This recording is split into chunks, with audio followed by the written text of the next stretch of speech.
Okay guys, so I'm going to try to walk through this with my Polar Vantage V2 and talk to you a little bit about, should you consider the Vantage V3, the new one that came out, or maybe you could still find the V2 on sale somewhere or something, but should you consider that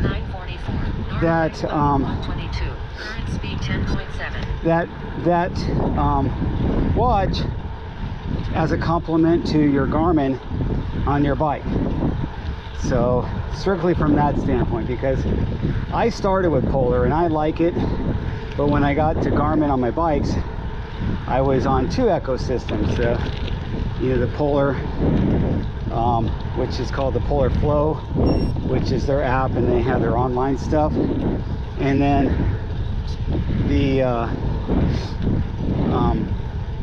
on the Garmin Connect, and all that analysis and everything that they put in there with the Connect IQ, App Store and stuff like that, and the different things. So Polar is an interesting company. They've been around for a long time. They're fintech, and they've been making heart rate monitors the longest. And currently they're actually selling their SDK, so people can use their technology in their heart rate monitor watches. So, which is, even, it doesn't even have to be in a watch, it could be in an app, whatever they want to use that software for. So, and Polar has been around for a while. They had this software that was additional inside when you bought the higher end watches way back in the day. They came with Polar personal trainer software that you could put on your PC and analyze your watch data afterwards and sync it all up and do reports and so on and so forth. So they've been doing this before the smartwatches, before even the apps and the smartphones. So they've been doing it for a long time. Exercise physiologists that have been around have undoubtedly used Polar stuff with their testing and different things that they're doing with athletes. So that's what got me started in Polar. Sorry, it's a long story. So let me see if it's ready. I was kind of waiting for, sometimes here's the thing with the Polar Vantage V2, maybe the V3, the operating system that they use in these watches is not the fastest, and it does have issues. I need to go back. So that's how you start regular cycle training. But let me go back. And when you're going to do a fitness test, that's what I wanted to show you right now. See if we can get close up that. You're going to start there. Instead of start training, you're going to scroll to the fitness test. Oh, we got great light here. So here's the fitness test. I'm going to click on that. And then it says, do you want orthostatic test? And this is what I like about the Polar, is they have these tests built into the watch, and hopefully someday somebody from Garmin Connect will put it on the Garmin, and that would save me from having my watch mounted up here and wearing a different watch.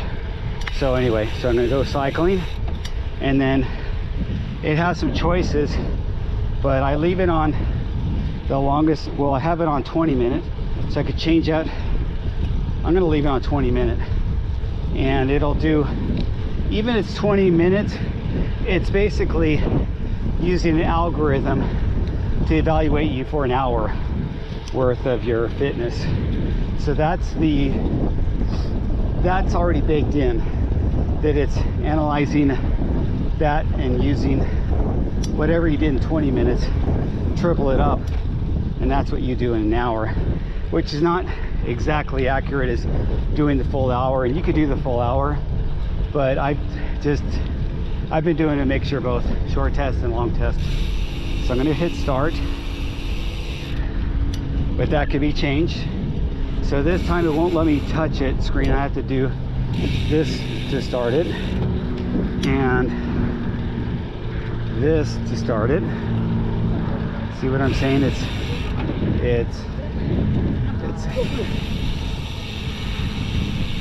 It's got froze, or no, it's not froze. So it's not even letting me start. So there you go. And that's what happens sometimes with their watches. Sometimes I have to do a reset.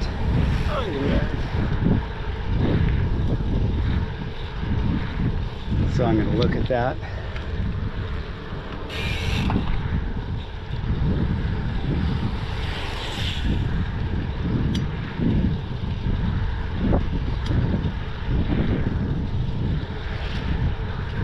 Let's go back.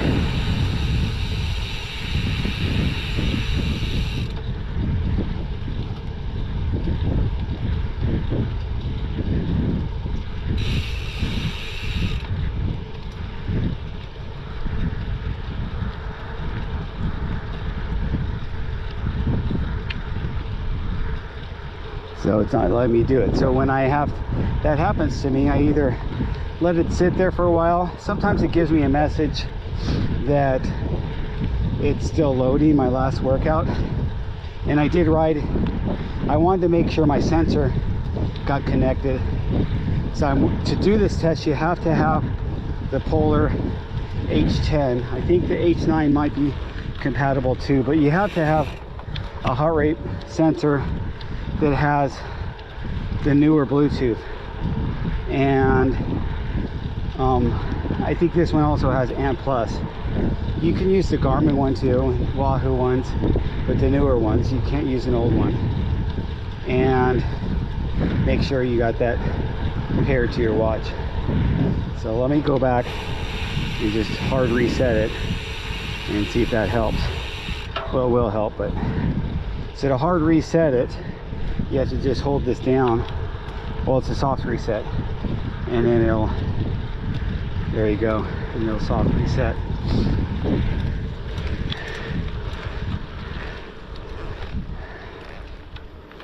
So as it gets back up, if I'm going downhill, it doesn't even make sense for me to do the test, because once I get to the top of this, I'll be going downhill. And think of it like this: when you do a VO2 max test in a lab, you are going to the max that you could do when it comes to climbing upstairs or running on a treadmill or spinning on a spin bike, whatever. You're trying to take that up to your maximum output.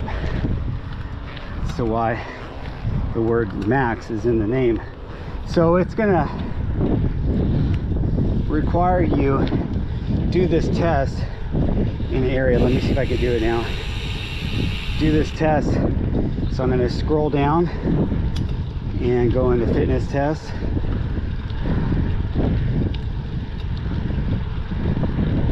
There's test. Go to cycling.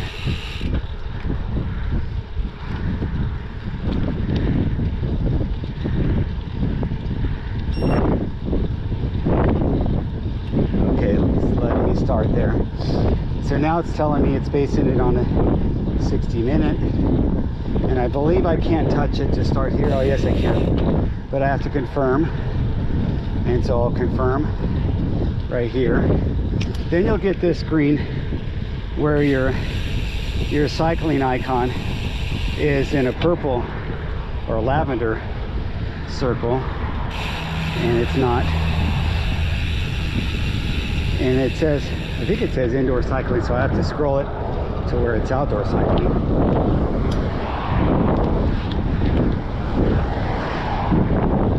There we go. So now regular cycling. If it's not in there, it wouldn't make sense. So then I'm gonna wait till it did all those.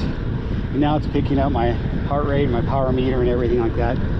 And you can't do this with your wrist-based heart rate either. It has to be gone through the heart rate monitor strap because it's supposed to be more accurate.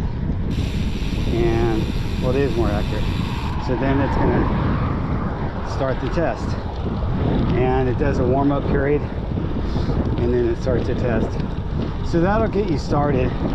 I'm gonna have to turn around and go downhill, so I'll turn off the test after that. And you got to see me work through a couple quirks. You can work through them, but I think it's gonna be up to Polar to up their game. I'm not too sure if I'm gonna get the V3, just because, you know, I already have my 4Runner, what I love. The V3 does have some nice upgrades to it, but I use my recovery score and all this other stuff now from this watch. I used to use my training readiness and Polar's equation to all that stuff. I used it under the Polar system for years, and Garmin is just taking the lead. They've got more stuff now.